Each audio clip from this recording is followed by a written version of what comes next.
Hello everyone, welcome to my channel. आज हम लोग निफ्टी में बायर्स और सेलर की साइकोलॉजी को समझेंगे। उसके बाद मेजर सपोर्ट और रेजिस्टेंस लेवल ड्रॉ करेंगे। और ये सभी चीज़ करने के बाद हम लोग ये देखेंगे कि मंडे मार्केट कैसे बिहेव कर सकते हैं। आज निफ्टी में बहुत ही एक बेहतरीन प्राइस एक्शन बिल्ड हुआ है। उस प्राइस एक्शन को भी हम लोग समझेंगे। पहले हम लोग सपोर्ट और रेजिस्टेंस को ड्रॉ कर लेते हैं। तो निफ्टी 8 अप्रैल से 11 मई तक एक रेंज में फंसा हुआ है और इस रेंज का सपोर्ट और रेजिस्टेंस हम लोग ड्रॉ कर लेते हैं। इस रेंज का सपोर्ट 23,835 के आसपास है और इस रेंज का रेजिस्टेंस 24,560 के आसपास है। अभी इस सपोर्ट के आसपास मैं एक रेंज ड्रॉ करूँगा, क्योंकि जो सपोर्ट लेवल होता है, कभी भी सपोर्ट और रेजिस्टेंस को आप लोग एक लाइन से ड्रॉ नहीं कर पाओगे। क्योंकि क्या होता है, मैं आप लोग को पहले ही समझा लेता हूँ। जब भी मार्केट सपोर्ट के आसपास आता है, वहाँ पे क्या होता है, इस सपोर्ट के आसपास जो बड़ा बड़ा इंस्टीट्यूशन होता है उनका लिमिट ऑर्डर प्लेस होता है। और जब भी मार्केट पे जो एग्रेसिव सेलर होता है, जब मार्केट को लोग नीचे लाता है, जब वो सपोर्ट के आसपास आता है, वहाँ पे वो लिमिट ऑर्डर एग्जीक्यूट होना स्टार्ट हो जाता है। और इसी के कारण जो सेलर होता है, उन सेलर को बायर्स यहाँ पे एब्जॉर्ब कर लेता है सपोर्ट के आसपास, और इसीलिए प्राइस यहाँ से घूम जाता है। उसी प्रकार जो रेजिस्टेंस होता है, रेजिस्टेंस के आसपास जो बड़ा सेलिंग लिमिट ऑर्डर होता है, जो सेल लिमिट ऑर्डर होता है, इंस्टीट्यूशन वहाँ पे वो प्लेस करता है।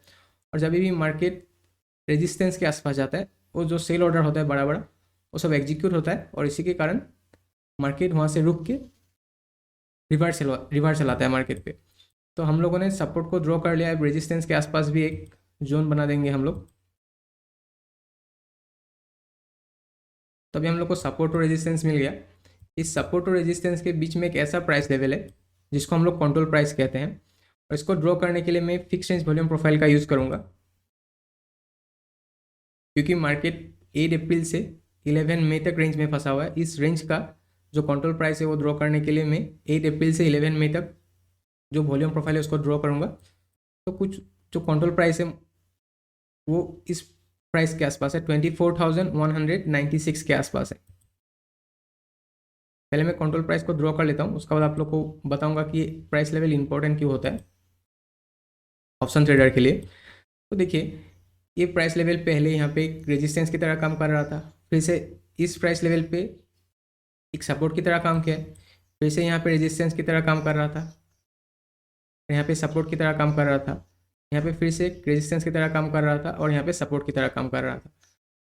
इसीलिए ये जो कंट्रोल प्राइस है, ये बहुत ही इंपॉर्टेंट होता है, क्योंकि इस प्राइस लेवल पे बायर्स और सेलर एक्टिव होता है। इसीलिए हमेशा आप लोग अपने चार्ट पे इस कंट्रोल प्राइस को हमेशा ड्रॉ कीजिए। और अभी इस कंट्रोल प्राइस के आसपास भी मैं एक रेंज ड्रॉ कर दूंगा। तो अभी हम लोग को डेली टाइम फ्रेम में ऑलमोस्ट सभी इंपॉर्टेंट प्राइस लेवल मिल गया है। और एक लास्ट प्राइस लेवल बचा है, जो ये मार्केट ने लो लगाया था 12 मई को। इस लो को मार्केट बहुत ही अच्छे से रेस्पेक्ट कर रहा है। जब भी सेलर मार्केट को इस लो के नीचे लाने की कोशिश करता है, यहाँ से बायर एग्रेसिव होता है और प्राइस को ऊपर पुश करता है। इसलिए हम लोग इस लो को भी मार्क कर लेंगे। ये लो 23,385 के आसपास है, और अभी इस लो के आसपास भी मैं एक रेंज ड्रॉ करूँगा। आप लोग कभी भी सपोर्ट और रेजिस्टेंस एक लाइन से ड्रॉ मत कीजिए, उसके आसपास एक रेंज ड्रॉ कीजिए। अभी हम लोग को जो भी इंपॉर्टेंट सपोर्ट रेजिस्टेंस लेवल है वो हम लोग को मिल गया है। अभी और एक इंपॉर्टेंट प्राइस लेवल है, सॉरी मैं इसको बताना भूल गया। अब जो ये रेंज लगाया था मार्केट ने, इस रेंज पे भी एक कंट्रोल प्राइस एस्टेब्लिश हो रहा है। क्या आप लोग को प्राइस देख रहे हैं? इसी प्राइस के आसपास है वो जो कंट्रोल प्राइस एस्टेब्लिश हुआ है। अब इसको भी मैं अपने आंखों से देख के ड्रॉ नहीं करूँगा, क्योंकि वो गलत हो सकता है। इसलिए मैं यहाँ पे फिक्स रेंज वॉल्यूम प्रोफाइल का यूज़ करूँगा। तो देखो, वो प्राइस लेवल जो कंट्रोल प्राइस है वो इस प्राइस के आसपास है, इसलिए अभी इसको मैं मार्क कर लेता हूँ कंट्रोल प्राइस को। तो ये कंट्रोल प्राइस इस प्रकार से, हाँ। तो 23,604 प्राइस लेवल है, वो 12 मई से जो 22 मई तक मार्केट ने जो रेंज लगाया है उसका कंट्रोल प्राइस ये वाला प्राइस लेवल मैंने जो ड्रॉ करके रखा है। तो अभी हम लोग को सभी इंपॉर्टेंट प्राइस लेवल मिल गए, और अभी हम लोग 30 मिनट टाइम फ्रेम में जाएंगे और वहाँ पे आज का जो प्राइस एक्शन बिल्ड है उसको समझने की कोशिश करेंगे। और उसको समझने के बाद हम लोग एक चीज़ जानने की कोशिश करेंगे कि मंडे मार्केट कैसे बिहेव कर सकता है। अभी मैं 30 मिनट टाइम फ्रेम में जाऊँगा, इसको मैं थोड़ा लार्ज कर लेते हैं हम लोग। हाँ, तो हम लोग को कंट्रोल प्राइस मिल गया। ये अभी एक रेजिस्टेंस की तरह काम कर रहे हैं और ये प्राइस लेवल एक सपोर्ट की तरह काम कर रहे हैं।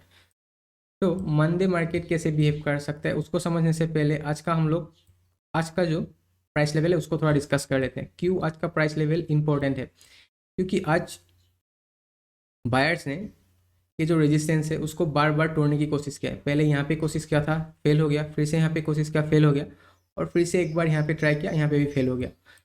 तो जो मंदे बायर्स अगर एग्रेसिव हो गया तो इस प्राइस लेवल को ब्रेक कर सकता है।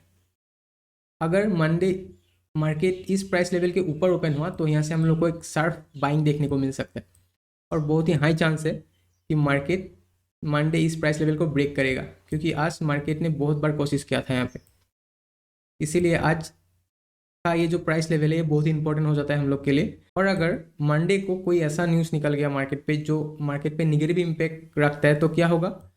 निफ्टी इस प्राइस लेवल के नीचे ओपन हो सकता है। जो एक कंट्रोल प्राइस एस्टेब्लिश किया था मार्केट ने, इसके नीचे अगर मार्केट ओपन हुआ निफ्टी तो यहाँ से हम लोग को एक शार्प सेलिंग देखने को मिल सकता है। और एक तीसरा पॉसिबिलिटी है, अगर निफ्टी इस रेजिस्टेंस और इस सपोर्ट के बीच में ओपन हुआ तो यहाँ से हम लोग को एक साइडवाइज ट्रेंड देखने को मिल सकता है।